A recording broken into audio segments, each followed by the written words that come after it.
Muy buenos días, ¿cómo están? Tengan ustedes a todos nuestros amigos que nos siguen por YouTube y por todas las redes sociales.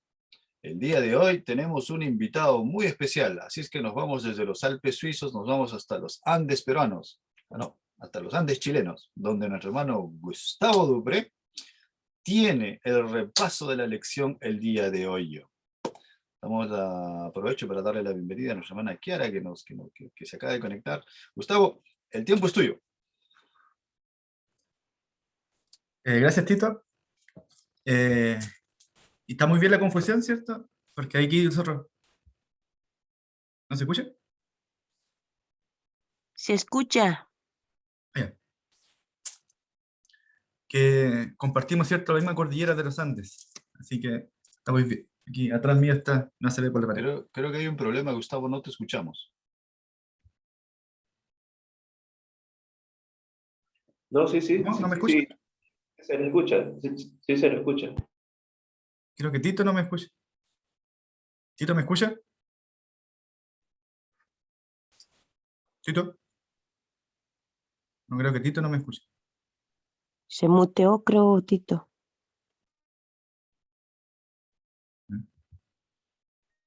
Sí, él está grabando, pero nosotros sí lo escuchamos, mi hermano. Como que no.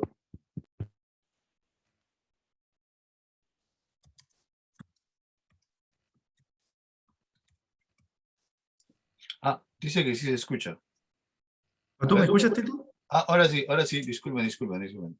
Ay, Que tenía cambia las la dos. cosa. Mi culpa, la culpa del... Bueno, el título de esta semana, primero vamos a orar una pequeña oración. Ya sé que Tito oró, pero nunca está de más una oración.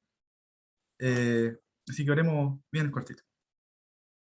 Cariñoso Dios, te quiero pedir que tú seas quien dirija este repaso de escuela sabática, que tú lo dirijas con tu Espíritu Santo, a cada uno de nosotros, cada comentario, cada cosa que digamos, sea tú quien hable, Señor. Te pido en nombre de Señor Jesús. Amén. Ya, esta semana estuvo muy interesante. Se tituló Jesús, el mediador del nuevo pacto. Ciertamente hay que repasar un poco qué es lo que es un pacto, para ponerlo en contexto, ¿cierto? Yo lo que entiendo por un pacto, y también lo que dicen las definiciones, es un contrato, ¿ya? Un pacto entre dos personas, entre dos entidades, o entre dos cosas. Hay un contrato de por medio. Uno ofrece y el otro tiene que responder algo. Eh, Ciertamente eso es muy sencillo para explicarlo, pero algo así, es un contrato. Pero tenemos que diferenciar también entre el antiguo pacto y el nuevo pacto. El antiguo pacto, vamos a hacer un resumen, ¿cierto? Era un símbolo de lo que es el cumplimiento del nuevo pacto. Era un símbolo para llevarlos a Cristo. Ciertamente los animales, si bien los israelitas elegían el mejor corderito, el mejor palomita, lo mejor de todo, aún así estamos en un mundo imperfecto, ¿cierto? Así que no eran perfectos. Los sacerdotes, ¿cierto? A pesar que, no todos, pero querían ser, ¿cierto?, lo mejor, con las mejores intenciones, aún así eran imperfectos, tenían que hacer sacrificios por ellos mismos y después por el pueblo. Y también el sacerdote simbolizaba a Cristo, los sacrificios a Cristo. La sangre de los pactos eran símbolos de la sangre de Cristo. Así que todo lo lleva a Cristo. Eh, y también fue muy... era un símbolo, ¿cierto? Como el verdadero Cordero de Dios, que lo dijo Juan, ¿cierto? Que es Cristo. Y vamos a ir, ¿cierto?, al versículo de memoria. No sé si alguien se lo aprendió. Si lo puede decir, yo no me lo aprendí. Yo soy malo para los versículos de memoria. Pero si alguien se lo aprendió, está en Hebreos 8, capítulo 8, versículo 6. Hebreos, capítulo 8, versículo 6. ¿Si alguien lo tiene por ahí? Una cosa, antes que lo lean, yo soy, te voy a hacer una advertencia, ¿cierto? Antes, mis repasos de escuela sabática, cuando a mí siempre me lo dan, a mí me enseñaron que tenía que ser interactivo. Entre todos hacíamos unas conclusiones, vamos a tirar preguntas abiertas, aunque no la hayan estudiado, no importa. Vamos a hacer lectura de textos clave, no vamos a leer todo, ¿cierto? Y vamos a tener preguntas abiertas para que todos tengamos una conclusión. Y si los que estuvieron, ¿cierto? Pueden hacer respuestas más profundas, ¿cierto? Entonces, ¿alguien tiene versículo de memoria? Hebreos, ¿qué dices? Hebreos 8:6. Sí. Dice, pero ahora tanto mejor ministerio el suyo, cuanto es mediador de un pacto establecido sobre mejores promesas. Amén. Aquí está hablando de Cristo, ¿cierto? Tanto mejor ministerio es el suyo. En una versión dice, tanto mejor ministerio es el de Cristo. Creo que la nueva versión internacional. Dicen, cuanto es mediador de un mejor pacto, yo diría que es un muchísimo mejor pacto, ¿ya? Establecido sobre mejores promesas. Bueno, aquí en la lección también vamos a desglosar cada parte, ¿cierto? De esto, del ministerio, también de lo que significa la palabra mediador y también de los mejores promesas. Vamos a ir desglosando eso. Vamos a leer, vamos a hacer una pregunta, ¿cierto? Primero voy a hacer la pregunta para poder leer el texto. Para que vayan pensando más o menos. ¿Por qué era necesario un nuevo pacto? ¿Por qué era necesario un nuevo pacto? Vamos a leer Hebreos 7, capítulo 7, versículo del 12 al 14. No sé si alguien lo puede tener por ahí. Y la pregunta es, ¿por qué era Yo necesario lo tengo. un nuevo pacto? Hebreos 7, 12 al 14, ¿correcto? Así es. Porque cambiado el sacerdocio, necesariamente ocurre también un cambio de ley. Porque aquel acerca del cual se dicen estas cosas es de otra tribu, de la cual nadie sirvió al altar. Porque es evidente que nuestro Señor ha surgido de Judá, una tribu sobre la cual nada habló Moisés referente a los sacerdotes. Amén. Amén. Aquí está hablando, ¿cierto?, de Cristo.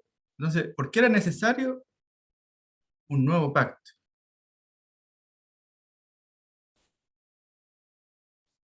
Aquí dejo la pregunta abierta, ¿cierto? Ahí comentemos Bueno, lo que creamos. Ahí está muy claro. Primero era necesario, como podemos ver ahí, el cambio del taxis, ¿no? Era un orden, el orden que se manejaba, el taxis que se manejaba con Melquisedec era muy diferente al que se manejaba con los sacerdotes de Aarón.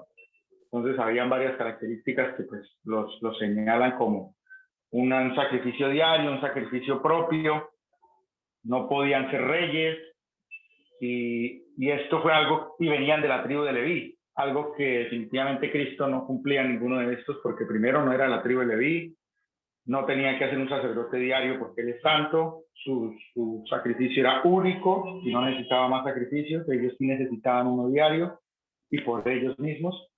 Y en ese orden de ideas, pues se necesitaba un cambio de ley, no de los 10 mandamientos de Éxodo, sino una ley sacerdotal, porque podía ser rey, porque Cristo es rey, y al mismo tiempo sacerdote, como lo fue Melquisedec. Ese era el taxis, la clase de sacerdocio que le venía a hacer Cristo. Nadie lo conocía ni sabía de dónde venía, como decía en la lección anterior, la semana pasada, ¿no?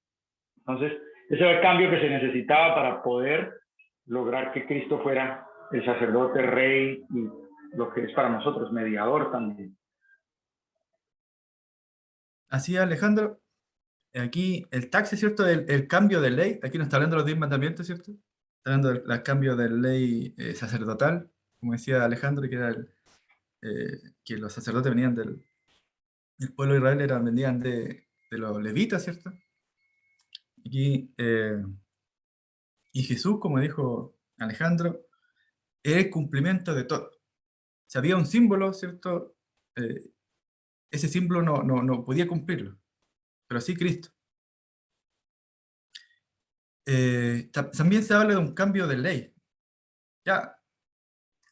Yo creo que aquí lo puede querer tener vamos a ir a Romanos. Romanos 10.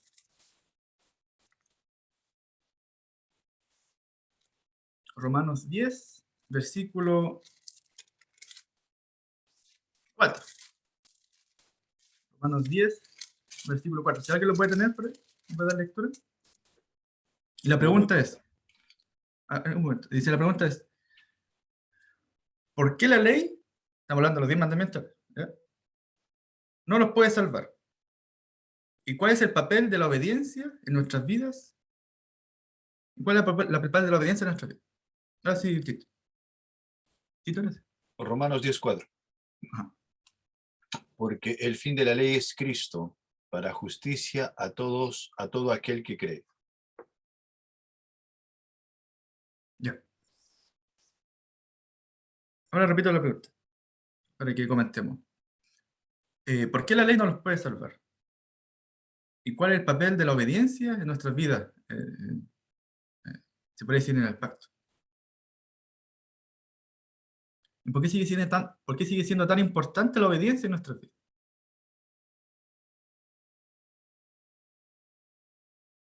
Así que, ¿por qué la ley no los puede salvar?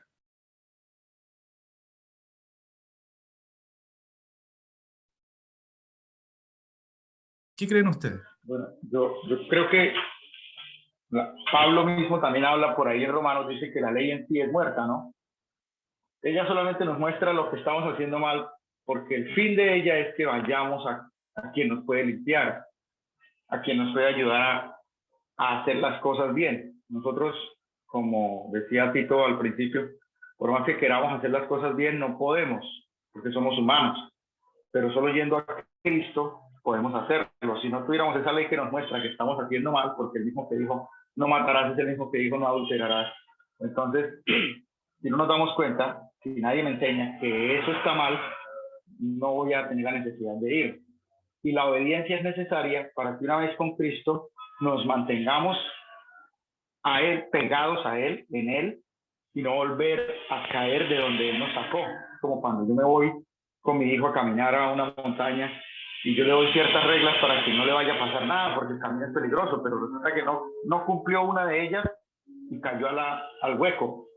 Pues yo voy y lo saco, normal, Cristo nos saca, relajado, para Él eso no es problema. Pero el dolor que sufre Él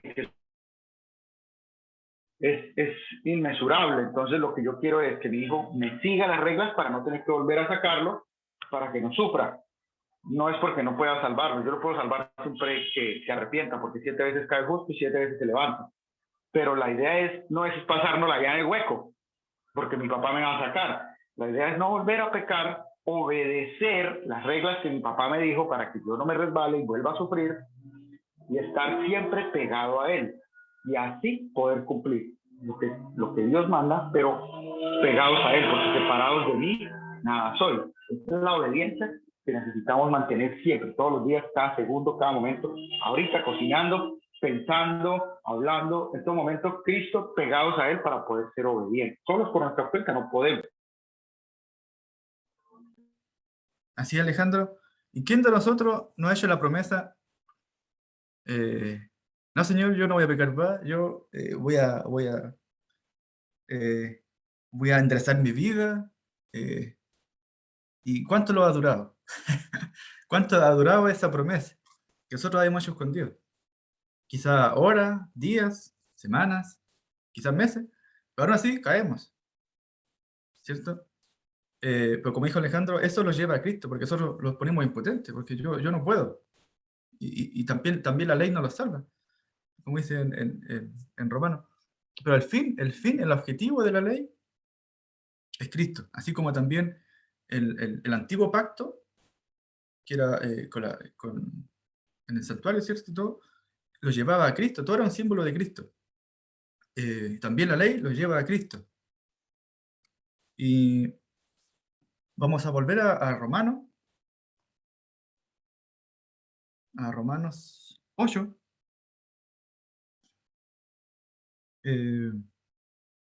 Del 8 al 12. No, Hebreos 8. Dije Romanos, ¿no? es Hebreos 8, del 8 al 12. Y aquí habla, ¿cierto?, de un...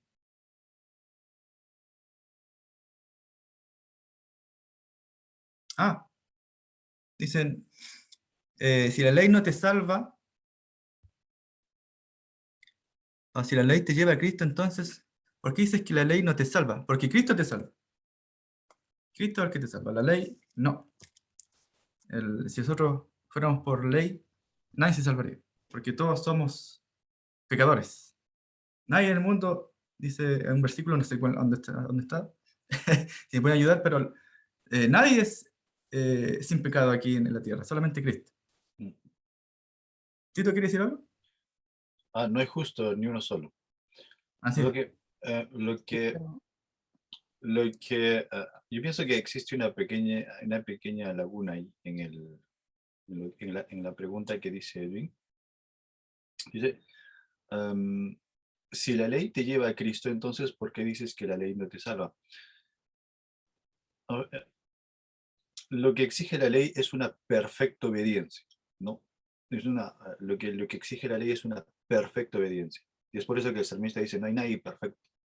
Nadie puede cumplir la ley.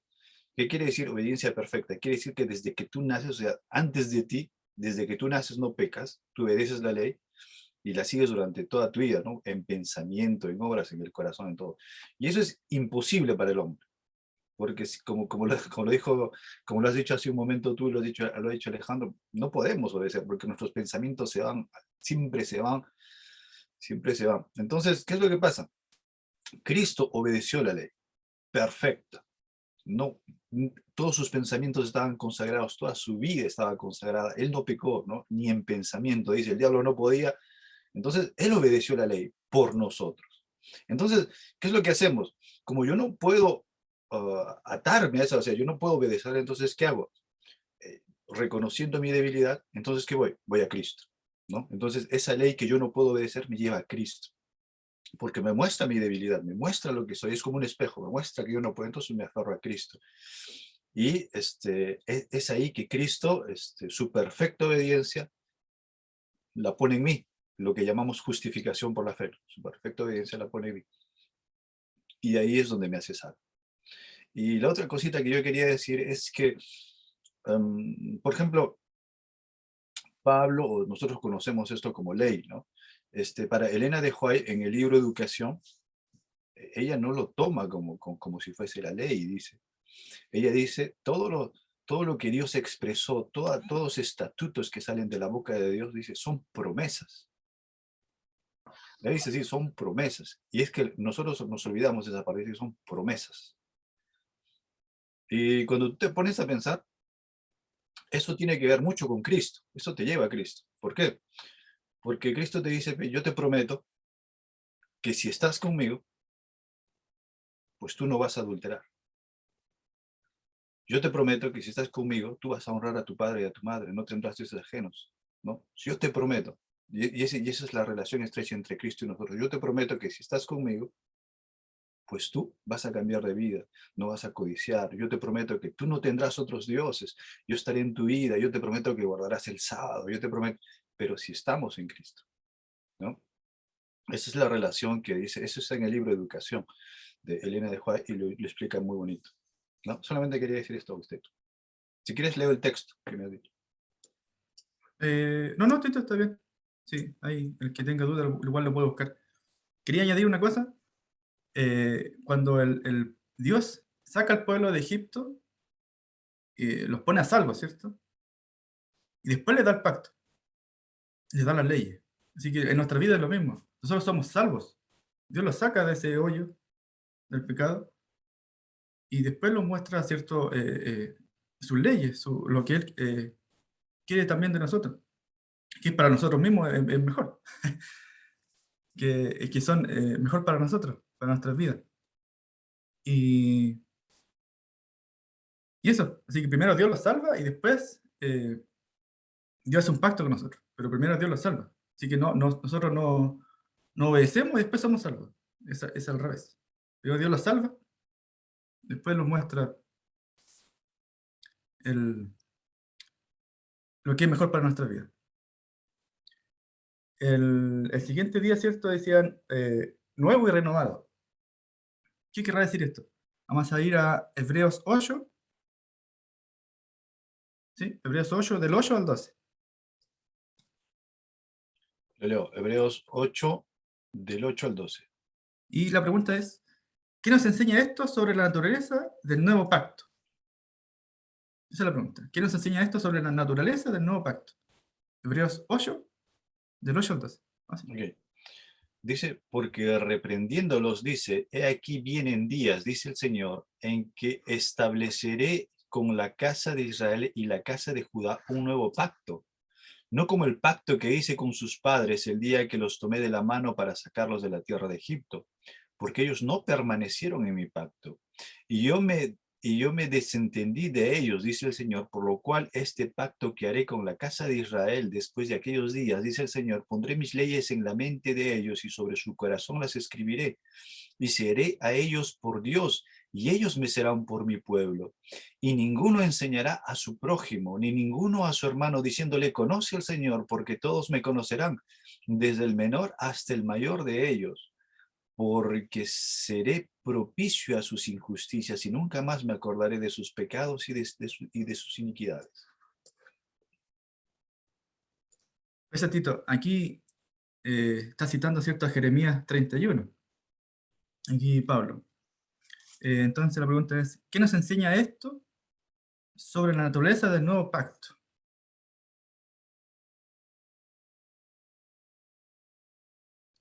Aquí la palabra nueva, ¿cierto? Aquí Alex lo dice que la palabra hebrea es hadash, no sé si se pronuncia así, hadash, que es nuevo o renovado, ¿ya? En la renovación del pacto. Pero dice, ¿qué nos enseña esto sobre la naturaleza del nuevo pacto? Acá hay uno, como se podría decir, unos anexos. Yo no sé mucho de contrato y nada, pero yo he escuchado que de repente se hacen anexos de contrato, hacen una renovación, pero pueden haber ciertos cambios. Entonces, Sí, yo lo veo como, aquí le llamamos en Panamá un otro sí. El otro sí es como, estábamos en licencia no remunerada ahorita en la pandemia, pero al volver, como que es el mismo contrato, pero es como que, bueno, los vamos a reactivar. Más o menos algo así. Sin embargo, aquí yo lo veo, lo entendí, este nuevo pacto, primero que todo, los pecados, me llamó mucho la atención, que los pecados ya no voy a acordar más de ellos. En cierta forma, los pecados siempre eran recordados en el santuario por los levitas, porque pues la sangre del corderito no podía limpiar el pecado, simplemente era un símbolo. Pero aquí ya con Cristo y su sangre, los pecados se van al fondo del mar, se olvidan, Dios los olvida, Él mismo lo está prometiendo ahí.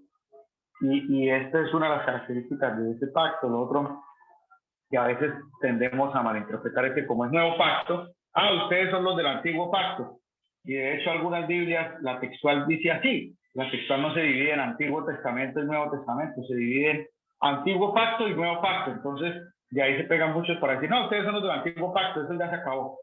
No, debemos ser muy sutiles en eso, en que este nuevo pacto es renovado, más no cambiado, y las bases sobre las cuales el antiguo pacto, como ellos dicen, fueron formadas, que son los 10 mandamientos, los estatutos y sus palabras, son las mismas. Lo único que cambia es que ahora el que va a cumplir es Cristo, porque Dios quiere darnos, pero ustedes no cumplieron. ¿Cómo les voy a dar? Yo no puedo darles algo que les prometí en base a unas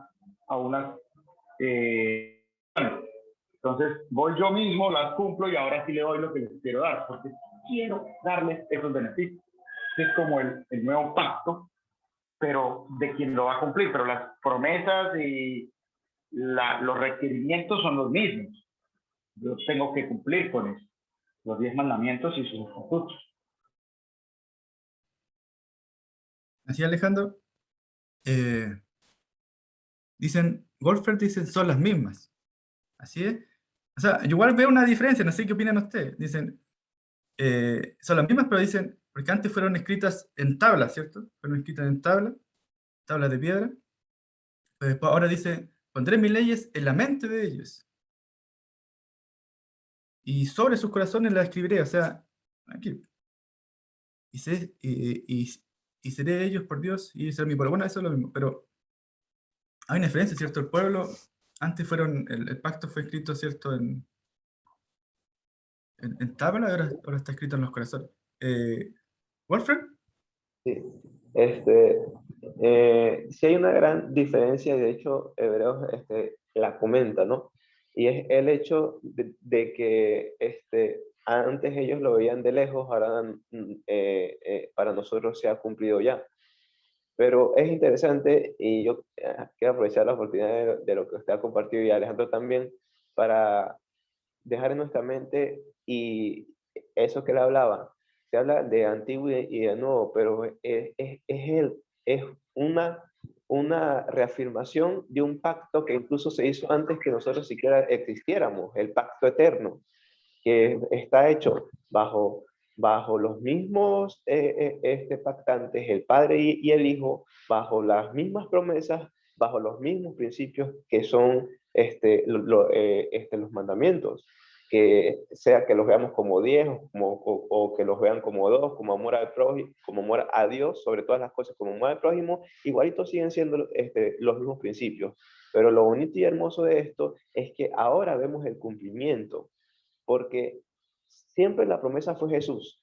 Desde el Edén se prometió esa simiente, y ellos lo esperaban, lo miraban, lo ansiaban, y aún así confiaron, muchos confiaron. Josué confió, David confió, Jeremías, tantos, Daniel, pero la diferencia es que aún ellos tenían que seguir sacrificando el cordero. Gloria a Dios que ya el Cordero de Dios ha muerto, y esa es la gran diferencia, que entonces ya no es necesario todas estas cosas, porque ya es como cuando te dan o te ponen cosas que son como que sustitutivas de otras hasta que ves la realidad. Y esa es la gran bendición del pacto. Y como sabemos que Él resucitó, los que han muerto van a resucitar. Que sabemos que como Él, que todo lo que Él hizo ahora es una realidad en nuestras vidas, no solamente por fe, sino por una realidad. Eso. Gracias, Godfrey. Vamos a pasar al siguiente día, ¿cierto? Que bueno, al final si queda algo en el tintero, ahí también se puede comentar. Dice, el nuevo pacto tiene un mejor mediador. Y yo voy a dar lectura, o a ver, mejor otro. Yo, para lecturas más largas, soy medio trabado. Hebreos 8, del 1 al 6. No sé si alguien lo puede leer. Hebreos 8, del 1 al 6. Dicen, ¿por qué Jesús es el mediador de un mejor pacto? Esa es la pregunta. Hebreos 8, del 1 al 6.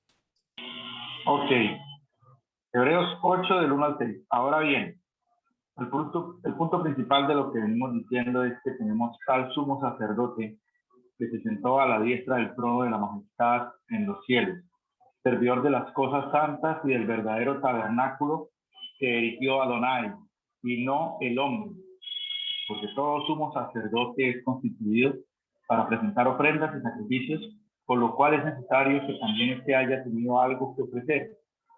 Es que si estuviera en la tierra no sería sacerdote de manera alguna, habiendo aún quienes siguen prestando ofrendas según la ley, y los cuales sirven a una copia y sombra de las cosas celestiales, tal como Moisés fue advertido cuando iba a erigir el tabernáculo, pues dice, mira, harás todas las cosas según el modelo que te fue mostrado en el monte, pero ahora he obtenido un servicio sacerdotal aún superior, por cuanto también es mediador de un mejor pacto, el cual está basado sobre mejores promesas. Gracias, Alejandro. Entonces la pregunta es, ¿por qué Jesús es mediador de un mejor pacto? Voy a hacer la pregunta que también lo lanza en la escuela sabática. ¿Qué piensa usted después de leer este texto? ¿Por qué hay mejor ministerio? ¿Por qué es mediador de un mejor pacto?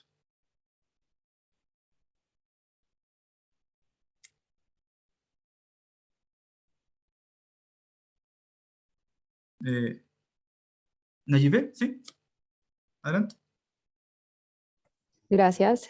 Buenos días, hermano Gustavo. Buenos días para todos. Bueno, que me parece muy interesante es que, aunque no mencione muchísimo la lección esta semana, el santuario, nosotros sabemos que el santuario es el centro de nuestra fe y debería estudiarse con mucho cuidado.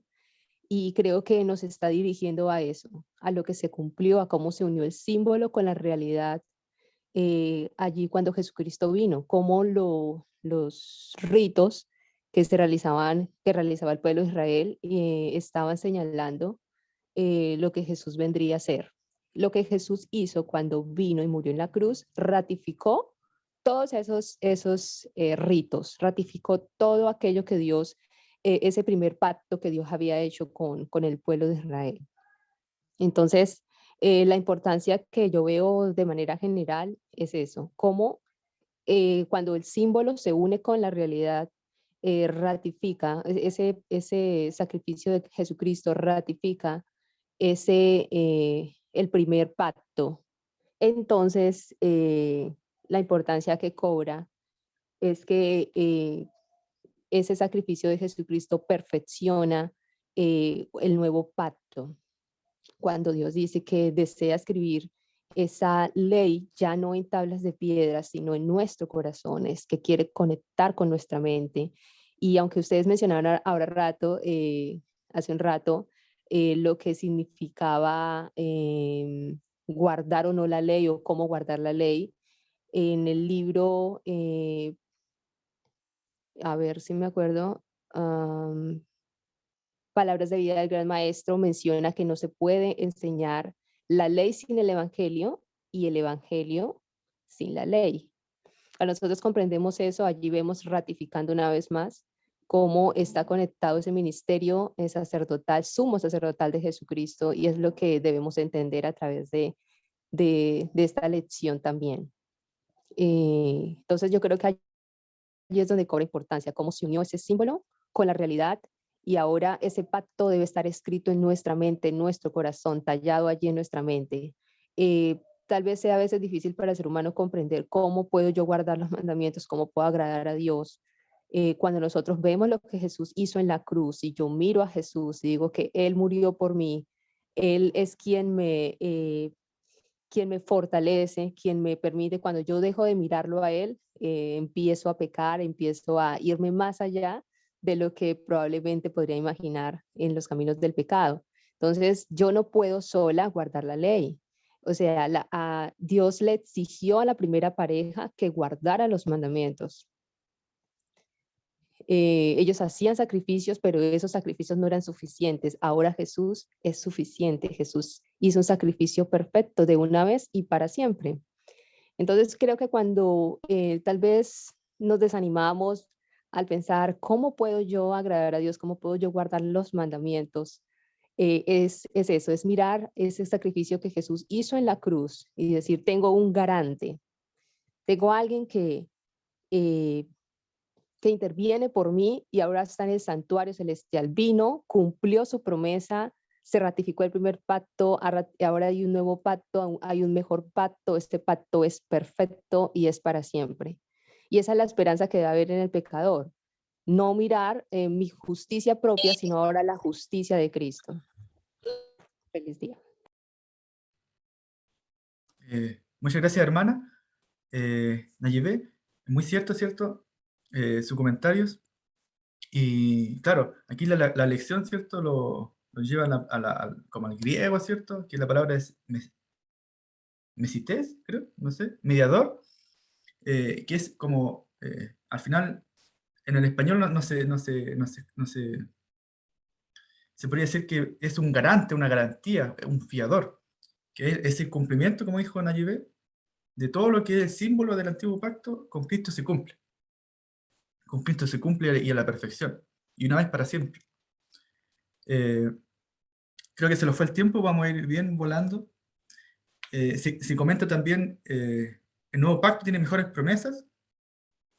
Hay grandes promesas que están en los pactos, ¿cierto? Que es la vida eterna, y también la Canaán celestial, ¿cierto? Esas son las grandes promesas. Y esas no cambian en Antiguo ni en Nuevo Pacto. Sí, yo encontré algunas diferencias, pero son diferencias como que son conclusiones personales, y yo creo que por tiempo no los voy a decir. Pero para ir terminando ya, porque ya se nos fue el tiempo, vamos a ir a Jeremías 17:1. Jeremías, capítulo 17, versículo 1.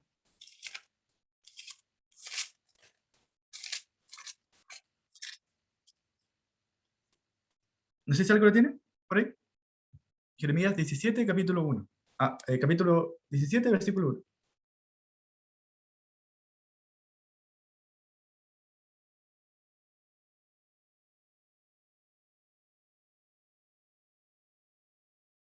¿No tiene por ahí? Yo lo leo. Dice: el pecado de Judá está escrito con cincel de hierro y con punta de diamante. Esculpido está en la tabla de su corazón y en los cuernos de sus altares. Ciertamente, por eso hemos escuchado harto, ¿cierto? Que Dios va a escribir la ley en nuestros corazones, en nuestra mente. ¿Por qué? Porque dicen, está escrito que el pecado, o sea, el pecado de Judá, del pueblo de Dios, está escrito con cincel de hierro y con punta de diamante. O sea, está escrito en nuestra mente. Está escrito con cincel, o sea, está grabado en nuestra mente. Ahora somos con tendencia pecaminosa en sí. ¿Ya? Y está grabado bien fuerte. Y como toda la lección, y todo Hebreo y toda la Biblia lo lleva a Cristo,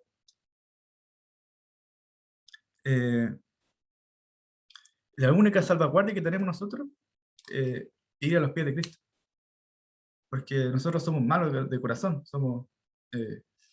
dicen con cincel de hierro y con punta de diamante. El diamante es un mineral que es muy duro. Bueno, yo soy apasionado o sea, me gustan los cuchillos, las navajas. Yo tengo uno del país de Tito, de Suiza, y la cerámica yo afilo con cerámica, pero para los metales más duros hay que afilar con diamante, porque otros afiladores no son capaces de afilar o se demora mucho en afilar un cuchillo.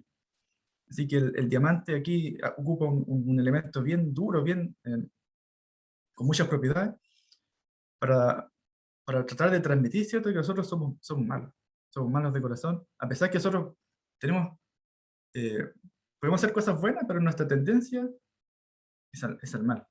Y nuestra única garantía es ir a Cristo. Nosotros vemos la ley, como dijimos, como comentamos, la ley lo lleva a Cristo, el objetivo es Cristo. El antiguo pacto, Torah, símbolo que apuntaba a Cristo. Y la ley, en la Biblia en general, el eje es Cristo, es Dios. Así que, hermanos, que Dios los bendiga, que Dios los acompañe en esta vida que muchas veces tenemos lucha, ¿cierto? Pero tenemos una misión, como dice Alejandro, que es que Dios obra en nuestros corazones. Tenemos que abrir nuestro corazón, nuestra mente, y Dios va a obrar en nosotros. No es que nosotros vamos a orar por bien por sí, ¿cierto? Sino que Dios abra nuestra mente, abramos nuestra puerta, como dice Apocalipsis, para cenar con Él, tener una cena íntima, ¿cierto? Y tener esa relación para que Dios los moldee y seamos obedientes, porque Dios ya los salvó. Que Dios los bendiga y que tengan un feliz día de preparación. Muchísimas gracias, Gustavo, por el repaso de la lección. Muchísimas gracias a todos ustedes por los comentarios. Ha sido bastante constructivo. Hay muchas cosas que tenemos que profundizar. Muchísimas gracias, Gustavo. Que el Señor te bendiga. ¿Algún otro comentario ya para terminar? Si no, Gustavo, ¿nos podrías dirigir en oración ya para terminar? No apagues tu cámara, no apagues tu cámara. Listo. Estaba haciendo algo, Guíanos Tito, estaba haciendo algo. guíanos en oración para terminar, Gustavo. Amén. Oremos. Gracias a Dios que estás en los cielos. Damos gracias, Señor, porque tú eres nuestro Salvador, nuestro Redentor. Te queremos agradecer y pedir que tú puedas obrar en nuestras vidas para poder agradarte a tus ojos, Señor. Así como un hijo siempre busca agradar a su padre. Así queremos hacer, Señor, para hacer tu obra y que todo sea para tu gloria y tu honra. Te lo pedimos. Y también, si queda algún pedido en nuestro corazón, algún agradecimiento, Señor, que te lo entregamos a ti, Señor, para que tú hagas tu voluntad. Te pedimos con ningún mérito en nosotros, Señor, sino por el mérito del Señor Jesús. Amén.